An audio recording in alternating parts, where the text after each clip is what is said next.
On any woodlot that we manage, the most important thing is to accomplish the landowner's wishes and goals. I love my job. I love what I do. To be able to provide a raw material, a natural resource to the local economy and, be a part of that bigger picture gives me a great sense of pride.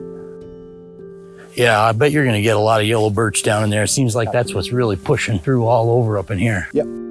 I start out with a landowner by asking his long-term goals.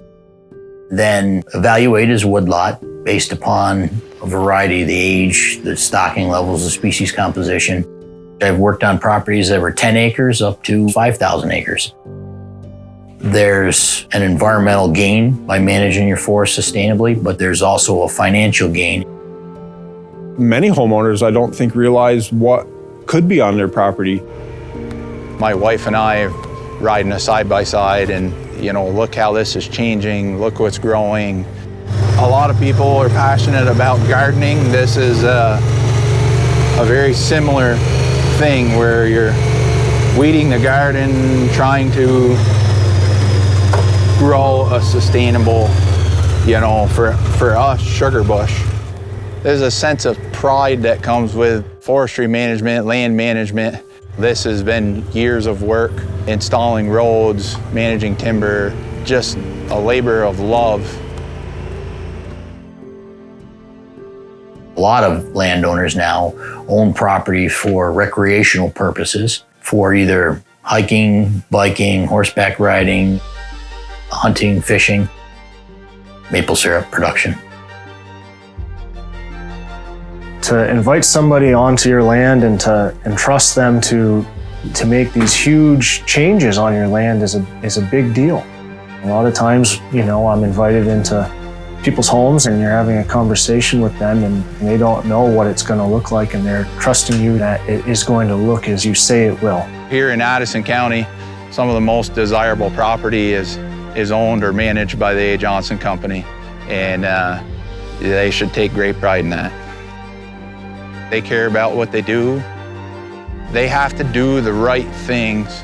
Otherwise, there will be no next generation, next tree to cut, next tree to harvest. It has to be done properly. My grandkids or great-grandkids could tap the same tree that I am today. I had a relative that caretook some property, and many years ago, they had all open hardwoods. Within 50 years, it was all pine. I don't think she understood the value of the lumber that was there. It was so overgrown that we worked up there for several years clearing out a lot of the pine. And you have to weed to get the proper vegetables to grow, and that's purely what forestry is. Yeah, it's all agriculture. Yeah, it's just the things we farm are a little taller. It increased the value of the property tremendously. 20 years, it is now back to being a very nice open hardwoods property. The industry has come a long ways from 50 years ago. You're always taught to perceive logging as destruction of the forest. It's not how that forest is going to regenerate and produce future food for plants and animals. I think the biggest problem is probably around the 80s, the lumber industry was so wild that, there was a big fear that people were going to overcut the woods. So sustainable forestry actually came along and saved that. It's a completely new kind of harvesting tactics that they're using now. It's called silviculture, the art and science of harvesting trees and growing trees. There's more forest here than there's been in the last 100 years.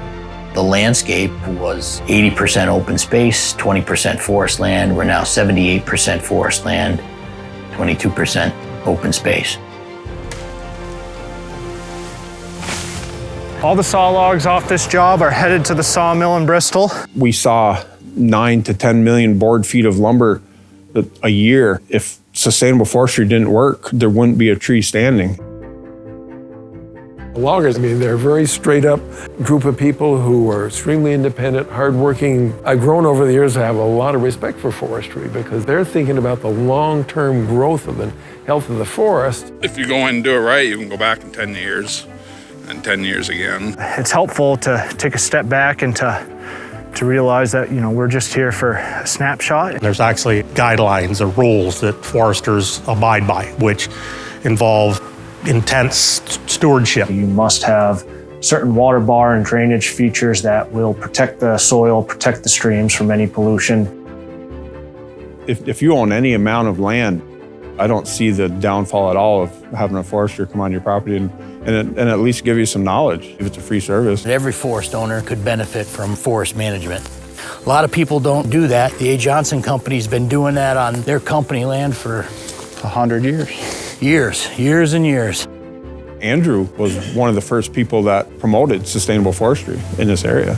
It doesn't get depleted. It's a glorious thing. Locally grown timber makes a renewable product that's used everywhere. If we can be good stewards of the land and manage it to our best abilities and contribute to the economy, that can be a good thing.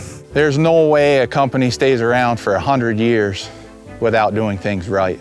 And my reputation is, how good is that lumber? We made that. We're going to be proud of it. You know, my name's on that lumber.